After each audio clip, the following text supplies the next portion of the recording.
up, dudes? I was at the Sonic movie. That's right. I took my kids to see the Sonic movie. And I fell asleep during part of it. It was a good movie, but I was pretty tired. But then I woke up, and I was a little confused, and I started thinking about bursts. And I was going, why would someone buy such an expensive guitar? What would I buy with the $650,000 that Jason Isbell just spent on a burst? And it really started making me think the business of bursts and where I think we're going. So I'm going to make some predictions here. By the way, I'm not playing a burst. Big surprise. I'm not playing a burst. This is an 09 Ted McCarty. It was the first single cut model that PRS made after the lawsuit. I always have viewed this as kind of the FU Gibson guitar, because here they were making their single cut models, right? And then Gibson sued them. They lost. And it basically, because Gibson lost, it basically gave PRS permission to go even closer to the Les Paul. And that's what they did. They came out with this, with the 24.5-inch scale length. They created these 5708 humbuckers. And then they went and they had this bridge. It's called the Ted McCarty. And they said, we're doing this to honor Ted. And then right after this came the 594. And now you see the 594, and they went to the two-piece bridge, which, is definitely for someone who wants a boutique-y looking burst type guitar. And now they offer some other colors, but in the beginning it was just these sunbursty types. And this is what they made in 09 for a short while, and sometimes these can be a good deal. They also made them with P90s, but I've always thought this was a great guitar. I like the one-piece bridge. I think it's a cool look, and it has the Santana headstock, which I just think is so cool. But I want to talk about the business of the burst, because I'm sitting there in the movie theater, and I'm thinking, man, that's a lot of money.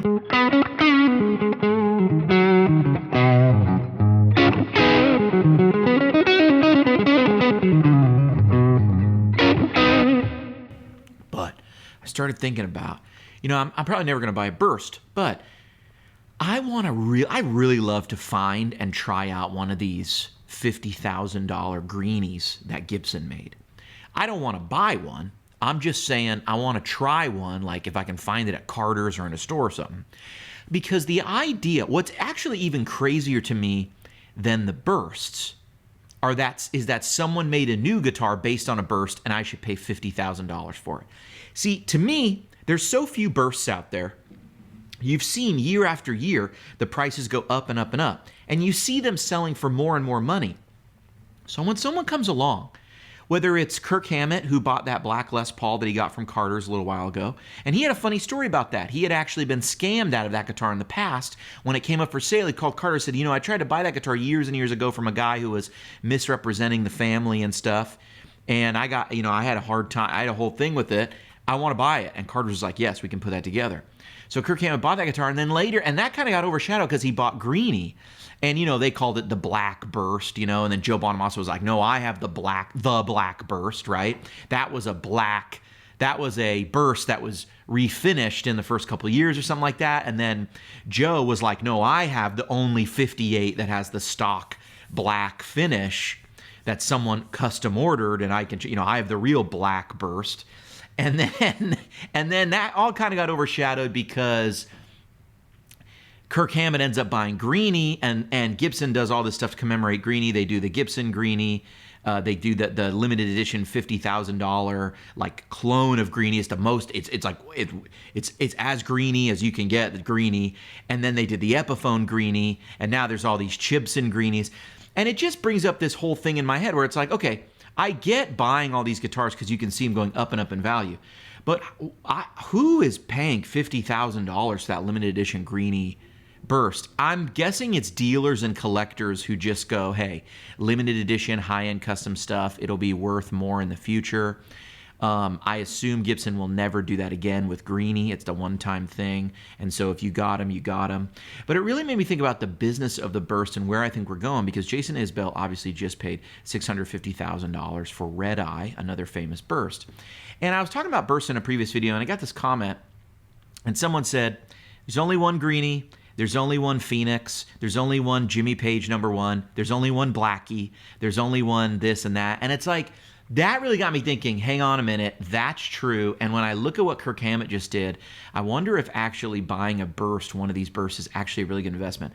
Think about what Kirk Hammett just did. He buys Greeny. He's in a position to add to its, to its pedigree. And because now it's Peter Green, Gary Moore, Kirk Hammett, right? Who's going to buy it next? Who's going to get it next? Who knows? But I don't think Kirk Hammett will die with that guitar. I think he will sell it eventually. I think he's going to wait a long time, but I think eventually we'll hear, when we stop seeing Kirk Hammett out there playing guitar publicly, he'll still be a guitar collector. I think eventually Greeny goes to another home. And maybe there's more commemoration then. Maybe even Gibson buys Greeny. Here's a really interesting idea. Look what Kirk Hammett just did with Greeny. He basically buys Greeny, brings it back into the sort of spotlight of the bursts. He has to be making money on these $50,000 collector Gibsons, right?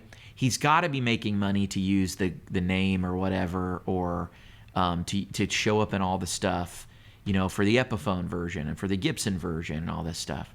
And it makes me go like, man, maybe the business of owning a famous burst is that you are able to let brands clone it and commemorate it and really go, let me take all the measurements. Now, that doesn't have to be just you. Bernie Marsden had a burst, and he did like a Bernie Marsden signature with another company, right? And they copy the finish and stuff. But I'm talking about like, what if you went, imagine this. Imagine Jimmy Page sells his #1, which is going to go for huge money. And imagine he sells it to, I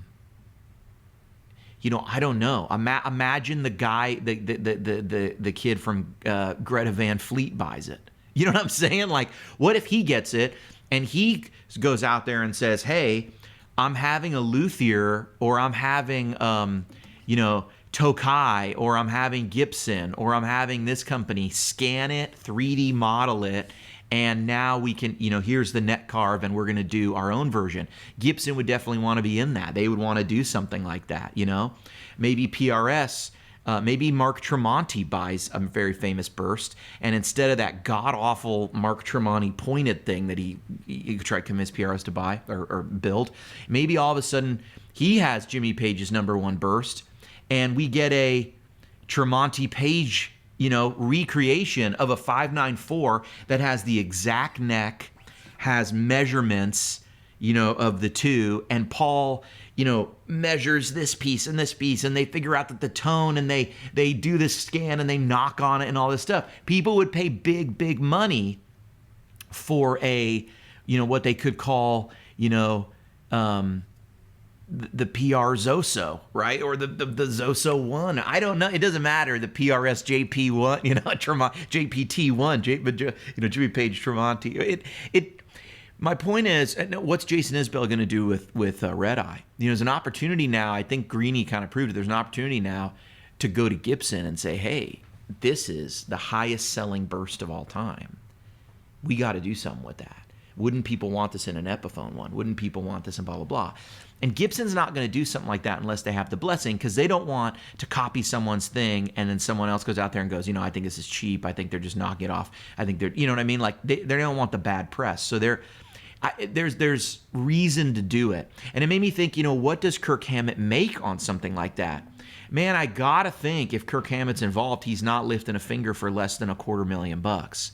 And so think about that for a minute. If Greeny, I don't think we know what Greeny went for. It was a private sale, but publicly we know $650,000 is the most that a burst has gone for. I don't know if Greeny went for more than that, but you got to think, this reminds me of when Joe Rogan sold his podcast to Spotify. Instantly, all these podcasts and radio shows started believing that they were worth a lot more money, and they kind of were. Because someone was letting the cat out of the bag by saying, we think this is really a huge success to an entire platform having this guy on our thing. And so if you're someone like PRS, look at the John Mayer endorsement. He didn't bring any special strats with him. But, Gibson was going to make the Jimi Hendrix Strat. They didn't end up doing it. But I think there's opportunity to do stuff like that, to have these high quality recreations of vintage things, especially as we get to the point where these vintage things are just not affordable or attainable for anybody who does anything related to guitar. I think we're in the last era of the Jason Isbells of the world being able to buy these guitars, because it's getting to the point in value that even the most successful musicians and those people aren't going to pay that money for it. And so guitar becomes more like the violin, more like the cello, where the world's best players actually borrow their violins and cellos. They get them on loan from collectors and from foundations and from corporate trusts, sometimes university trusts, who have invested in these pieces as alternative investments and as a passion investment. And in many cases there, they have a strat, you go see Yo-Yo Ma, and Yo-Yo Ma is playing a cello that's made by Antonio Stradivari, and it's worth over $1 million, $2 million. Yo-Yo Ma is very accomplished, but he's not getting that violin, and he's basically been loaned that cello. He plays cello. He's been loaned that cello for maybe a year, or what they would call like a season, and then maybe he has a good relationship and it goes back. But the collector, gets perks from, like, they love classical music, and now they get to go see wherever Yo-Yo Ma plays, and they get to know Yo-Yo Ma and all the other people. And it's a bit like when a company sponsors a big stadium. You don't do it because you want your name SoFi Stadium on the thing. Yes, of course, you want that. And yes, of course, you put save 30% on hot dogs if you download our app right now. They do that at SoFi Stadium. But what they really get is the opportunity that any bigwig they want to show around the stadium gets the VIP treatment, right? Anybody who you are the guy, and you can go, hey, do you want courtside to the Lakers? Because we sponsor the stadium, we get all that stuff. They give up. We always have a box. We always have this. Mark, if you're a Dallas fan, Mark Cuban will always take our call. We can always go back and introduce you to Dirk. And Dirk knows, and Mark Cuban knows, that if one of these calls come in, it's only going to come in 3-4 times a year. And it means, hey, remember that $300 million we paid for the 4 years to put our name on this building? Or whatever it costs? Or the 1 year to put a name on this building? We need you to make yourself available for 10 minutes. We got a guy coming in. We're trying to get him to sign a contract for $2 billion. And he really likes Dirk. And if we can get a signature and an autograph and a picture with his granddaughter holding Dirk over his head, this is how you make the world go round. It really is how you make the world go round, right? People, see, at the end of the day, people just care about the stuff they care about, right? They don't actually care about the $2 billion contract that they're signing. They actually just go, wait, do you mean I could meet Dirk Nowinski? Do you mean I could play Red Eye? That's really it, man.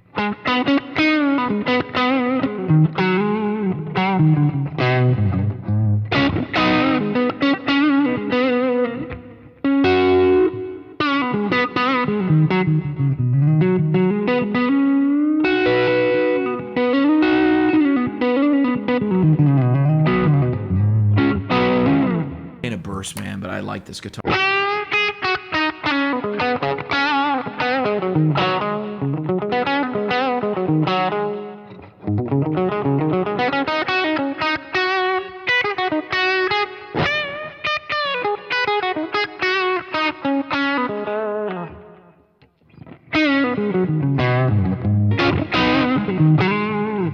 Anyway, bursts aside, I'll do a video in the future about these 5708 pickups. They are one of the best pickups I've ever played in my life. They don't get talked about enough because they were made for such a short period of time, and because they're not that available.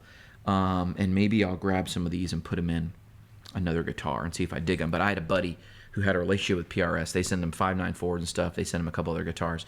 He played a bunch of these PRSs, and he borrowed this one, and he came back and told me, he was like, dude, that is a special guitar. And I said, I know it. And he's like, no, I shot it out with my 594, shot it out with 594, and I switched the pickups. I put in pickups in this other DGT. Nothing sounds as good as that guitar. And I go, I know, man. I know. That's why I bought it. And I got a whole story about buying this, and I'll tell you one day about when you love gear more than anything in the world and you know it. That'll be a video for another day. Business to the burst. I actually think it's a great investment to buy a $650,000 burst if you can do a deal with Gibson and make like another 300 grand on it. And I think that's pretty conservative. If you're making another 250, 300 grand, you're half paying for the burst. I mean, at that point, it starts to look like a real estate investment. It's cash flowing. Do the burst cash flow? I don't know. But business of the burst, I think it's pretty good business. I've been HW.